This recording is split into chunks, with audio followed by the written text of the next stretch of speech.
तोशाखाना की तफसीलात से हुकूमत को नुकसान हुआ।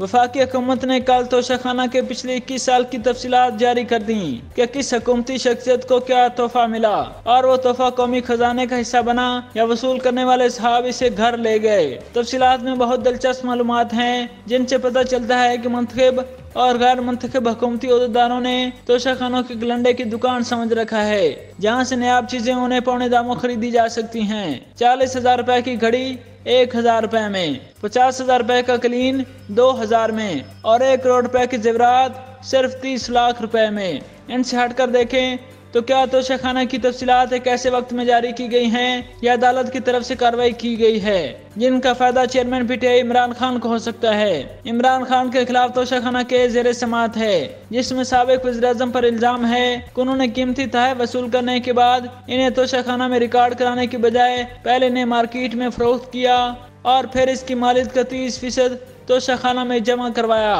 यही नहीं, इमरान खान ने तोहफे फरोख्त करने से हासिल होने वाली आमदनी भी अपने टैक्स गोशवारे में जाहिर नहीं की। ये पहला मौका है कि किसी वज़ीर-ए-आज़म पर बैरून मुल्क से मिलने वाले तोहफे मार्केट में फरोख्त करने का इल्जाम लगा हो।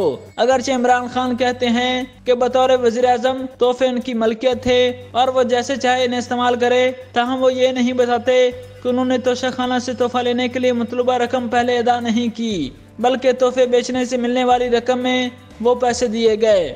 लेकिन हुकूमत की तरफ से तोशाखाना की तफसीलात जारी करके बज़ाहिर इमरान खान के खिलाफ केस कमजोर होता दिखाई दे रहा है।